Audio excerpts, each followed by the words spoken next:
Hello, everybody. Welcome to Profiling Evil Reacts. I'm Mike King, and we're going to take a moment and look into the Summer Utah Moon Wells missing child case. Now, Summer is a 5-year-old child from northeastern Tennessee. She mysteriously disappeared from her home on June 15th, 2021. I want to thank all of the Profiling Evil family members who have been writing in and asking me to talk a little bit about this case. And I also want to compliment fellow YouTube creators John Lorden and Annie Elise of 10 to Life. I especially like your coverage of this case. Well, folks, would you please take a moment and hit that like and the subscribe button? Make sure that you ring the bell so that you get all of our notifications moving forward. And don't forget to go back and check our playlists for other great videos.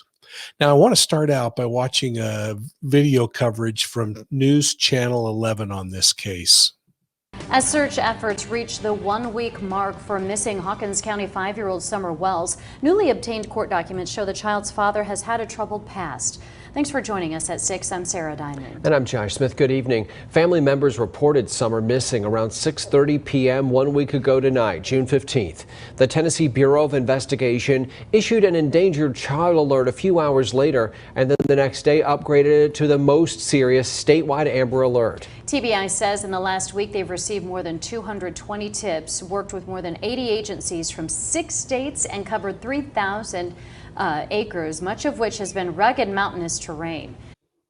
I wanted to pause for just a moment and let you know that they're also going to, in this news story, talk about a domestic violence charge that the father has against him or had against him. It was later dropped, and I'm going to focus on that a little more as we continue on. But I just wanted to preface that while that comes in now, I'm going to address it a little later. So let's continue on with the news story. News Channel 11's Ansley Daniel joins us now live from TBI's media post in Sullivan County. Ansley, you got these court documents related to Summer's father, Donald Wells. What did they show you? Josh and Sarah, Hawkins County Sheriff Ronnie Lawson has told us that Summer's father, Donald Wells, does have a criminal past. Today, in some court documents obtained by News Channel 11, we learned that Summer's mother, Candace Bly, actually filed an order of protection against him. On October 14th of 2020, the Hawkins County Sheriff's Office was dispatched to the Wells home on Ben Hill Road for a domestic assault situation. Bly told officers that Donald Wells came home drunk and saw someone else in the house and believed that Bly was cheating on him.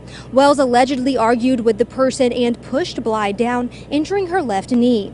Wells was arrested and charged with domestic assault, possession of a handgun while under the influence, and unlawful possession of a weapon. Bly filed an order of protection against Wells the following day, writing, quote, "I am afraid of being hurt. He is abusive physically and mentally toward me. I am afraid for my children and myself." 4 days later, on the date of the hearing, Bly asked for those charges to be dismissed. On April 21st of 2021, Wells pled guilty to possession of a handgun while under the influence and turned the weapon over to the Hawkins County Sheriff's Office. Those domestic assault charges and unlawful possession of a handgun were dismissed. At a press conference yesterday, law enforcement stressed that the family is cooperating with the investigation and that while an abduction has not been ruled out, there is no evidence to support it.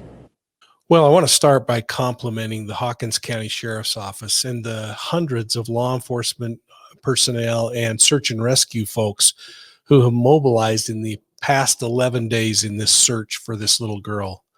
The community has truly come forward and offered help in a laudable way. Now, at the sheriff's request, they have refrained from joining search parties so that law enforcement can maintain control.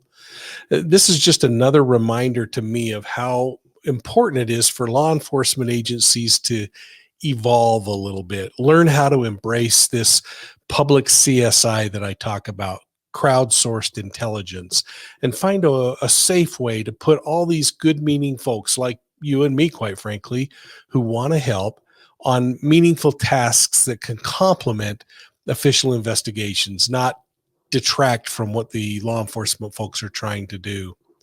Well, on Tuesday, June 15th, Summer Wells joined her mother at a favorite swimming hole during the day. Now, I've seen a couple of different photographs and videos of the 5-year-old swimming without flotation devices and some with. But what's clear to me is that she's not afraid of the water. And given the hot and humid temperatures in Hawkins County at the time she disappeared, we have to keep in mind that she may have wandered near water. But I want you to watch this video of her playing by the water. I mean, it's really interesting. We see her splashing around. You'll notice there are no floaties on her arms or no buoyancy devices on her. So she clearly is comfortable getting into the water, swimming, jumping around. Again, it makes me wonder how comfortable she would be going out and doing that on her own. And I point to this picture here mainly because we see her also with float devices on. But let's get back to what's being publicly reported about this little 3-foot tall, 40-pound blonde and blue-eyed child. Summer Wells was reported missing from her home on Ben Hill Road at about 6:30 p.m. Now, I've seen a few reports that suggest she was actually seen several hours earlier, but most reports seem to reference the 6:30 mark when I believe law enforcement became involved. So that's what we're going to stick with on this thing. She was last seen wearing a pink shirt and gray shorts. Well, family and friends joined law enforcement in an initial search around the home, and reports are that as many as 80 people were looking. Now, that was supported by the Tennessee Highway Patrol's aviation unit, the helicopters, and a number of other private and public agencies. Shortly after midnight, TBI issued an endangered child alert. Now, this is a mid-level alert. Let's take a look at the area where this child grew up, just so you can get a sense of what life was like there. For some, this might be living off the grid, but for many, this is home. In fact, it reminds me of the community that my mother grew up in the 20s and 30s. So let's just watch this for a moment. Now, I want to point out that reports suggest that Summer had been playing outside near her mother and grandmother, who were working in the garden. Her older siblings were inside the house playing video games. Summer said she was going to go into the house, and it was reported that she entered the home and went downstairs. All reports suggest that her father was at work, and when her mother couldn't find Summer, she called him. He then dialed 911. A lot has been publicized about her father and his criminal history, a history that included this charge of domestic violence. Now, again, that charge was later dropped. I think it's really important to note that he was at work by all accounts, and Summer was in the care of her mother throughout the day and up till the final moments when she was seen entering the house. Now let's watch this other news report from News Channel 11. As there are two aspects to this case, the search for Summer and the investigation into how she disappeared. Part of that investigation has involved looking into the family. As we reported earlier this week, Summer's father, Donald Wells, was arrested last year for domestic assault. News Channel 11's Amy Cockrum has been looking into Wells' criminal past and found he has also previously faced charges in other states. Josh and Sarah, I spent the day looking into Donald Wells' previous charges in Utah, Arkansas, and Tennessee. The Arkansas charges include possession of controlled counterfeit substances without a prescription and burglary. Those charges occurred between 2006 and 2007. In Utah, Wells faced multiple charges from 1990 to 2001. He pled guilty to attempted aggravated assault, interfering with a public servant, forgery, burglary of a dwelling, and theft. When we asked Wells earlier this week if he would like to address his criminal history, he said, quote, "It's in the past and we'll leave it there," end quote. We also asked Wells about charges in Hawkins County. According to police reports, Wells was arrested in October 2020 and charged with domestic assault, possession of a handgun while under the influence, and unlawful possession of a weapon, following an incident with Summer's mother. We've worked it out. She's apologized to me. She's went to the district attorneys. She even talked to the judge and told him that she made a serious mistake, and you know, and that's the end of it. This past April, Wells pled guilty to possession of a handgun while under the influence. The other charges were dismissed. Josh and Sarah? Amy, thanks. And we want to point out here that TBI says the Wells family has been very cooperative with investigators throughout their search efforts. Friends of the family tell us they're doing their best to keep their spirits up on day 9. I also want to remind you that all of the media reports say that Summer's father indicated that Summer's mother passed a polygraph examination regarding Summer's disappearance.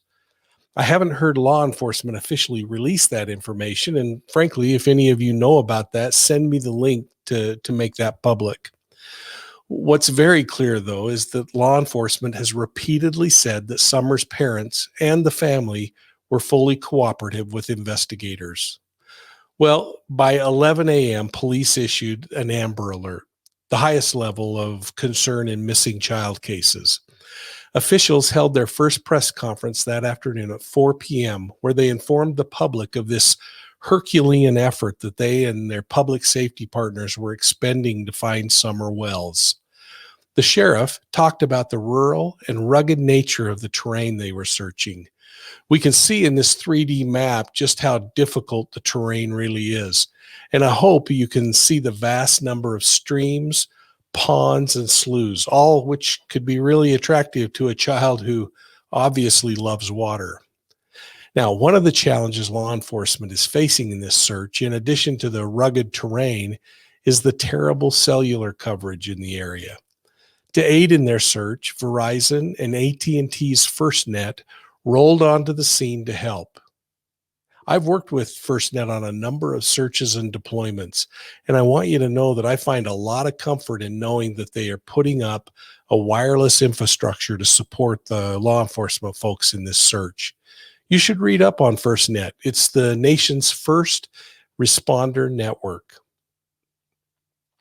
TBI's public information officer, Leslie Earhart, encouraged residents to go back and check trail cameras and any potential hiding places like crawl spaces, sheds, etc. on their property. This messaging has been repeated in most of the press conferences since her disappearance. This is such a good point in the discussion to just call out the sheriff again for his regular press briefings. This kind of transparency should serve as an example to other agencies who will undoubtedly face similar kinds of events over time. Investigators revealed that they don't have any specific evidence to explain the child's disappearance, and they're not actively pursuing any leads on suspects, avoiding any speculation at this point that there was an abduction. The sheriff continually reminds the community that his first priority is searching for the child. I can promise you that they are looking very closely at the family, neighbors, and other potential predators in the area, such as registered sex offenders.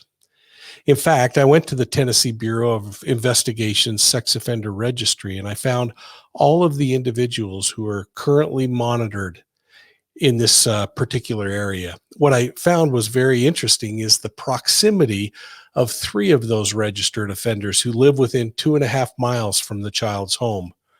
Of particular interest is one offender who lives just a mile away and conveniently just over the county border.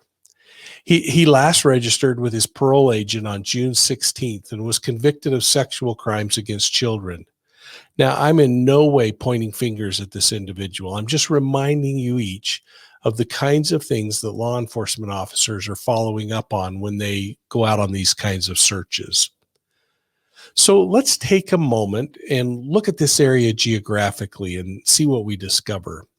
First, let's orient everyone to where in the world Beech Creek, Tennessee is.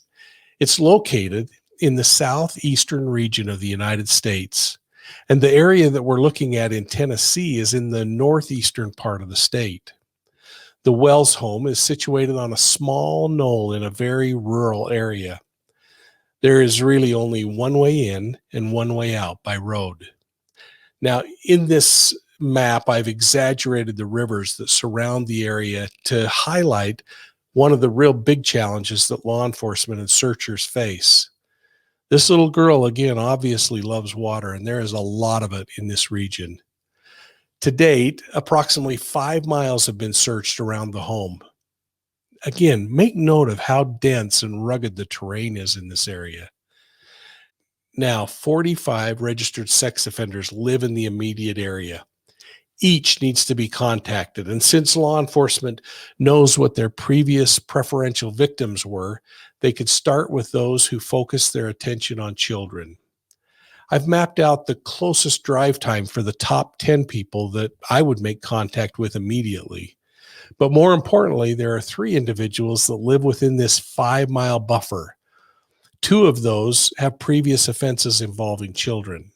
Again, I want to reiterate, I'm not suggesting they are suspects in the case. No, what I'm saying is that this is part of this investigative process and they need to be eliminated as potential suspects. But more importantly, there are 3 individuals that live within the 5-mile buffer that I've shown here. 2 of those have previous offenses involving children. Now, again, I'm not suggesting they are suspects. What I'm saying is that as part of this investigative process, they need to be eliminated as potential persons of interest. This includes looking at driving and walking paths to the most probable candidates. Well, as the days have passed, the sheriff and TBI have continued to provide thorough updates. During this time, Summer's father, Don Wells, has made a number of public appearances sharing his belief that, quote, someone snuck up on her and grabbed her. He has been really good about thanking the community and public safety for their efforts. He also gave his own play-by-play of what happened moments before the child disappeared. He said, quote, she was planting flowers with her mother and her grandmother, and she wanted to go into the house. So my wife watched her go into the house, and she went in. And the boys were on the internet, of course, and she wanted to go downstairs and play with her toys. So when her mother came in and she says, Summer, she went down into the basement and she didn't answer. So when she went down there, she was gone. So she went out the basement door, which was unlocked, and we haven't seen her since, close quote. Well, since then, the search has continued and law enforcement hasn't said anything about the case from a criminal perspective. This leads me to believe that they either don't have any valuable information at this point, or they are following leads that they are trying to keep quiet. Of course, we can't discount the possibility that Summer Wells left the home on her own accord and just wandered off. Since this case began, public safety officers have searched, again, more than 4.6 square miles, or about 3,000 plus acres of really difficult countryside. I think this would be a really good time to once again just chat about the victim risk continuum. After studying hundreds of criminal cases, agents at the FBI discovered some interesting metrics that I've used throughout my career. I was first taught the risk continuum from my mentor, Special Agent Greg Cooper. I've personally applied it hundreds of times. So let me explain how it works. And then I'm going to look for your comments in this comment section down below on your thoughts of where you'd place Summer on the victim risk continuum.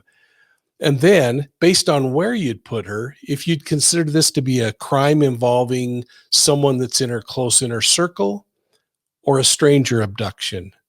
But before you make that decision, I'd like you to also explain why you wouldn't consider this a case where the child simply wandered off and either had an accident or got lost.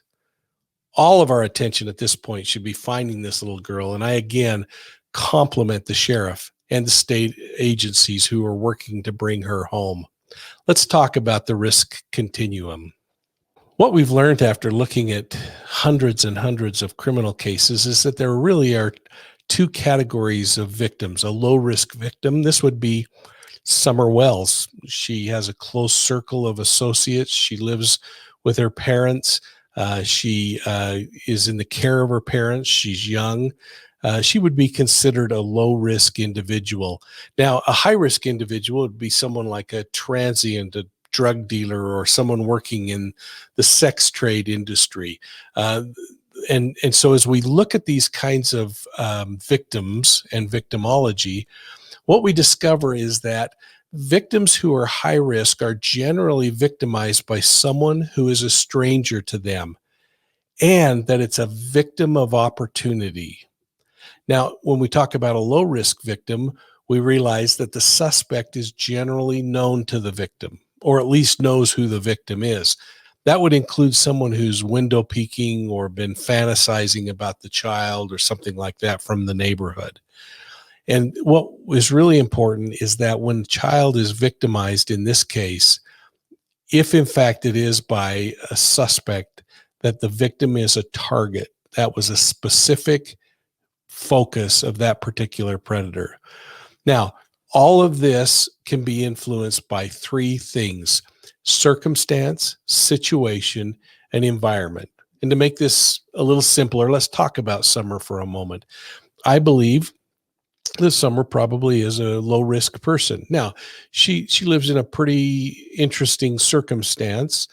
She goes swimming without her floaties, and she may have parents who sometimes get distracted with other kinds of challenges in life, but her circle of influence is pretty small around her. She's in the care of parents. She's got brothers who live with her. She's got a close circle of friends. But all of a sudden, we see some interesting things happen, because when we think about this idea of circumstance, situation, and environment, all of a sudden in this case, her circumstances and environment could have changed dramatically. For instance, the moment she left the visual care of her mother and went into the house alone, her risk level started to go up just a little bit. But we don't know what happened inside the house. We don't know if someone came to that back door and invited her to leave with them, or if she just decided to walk out the back door and go for a swim. But nonetheless, as soon as her situation and environment started to change, her risk started to go up, including if she'd have gone out just to go for a little swim or to wander around a little bit, and there was a predator hiding in the bushes around the house, peering and looking. All of a sudden, she's placed into this position where she could become a victim of opportunity. Well, folks, anybody with information on Summer Wells' whereabouts is asked to call 1-800-TBI-FIND. If you know something, say something. And from all of us at Profiling Evil, thanks for your support. Don't forget to hit that like and subscribe button. Ring the bell. And we'll see you soon at the next crime scene.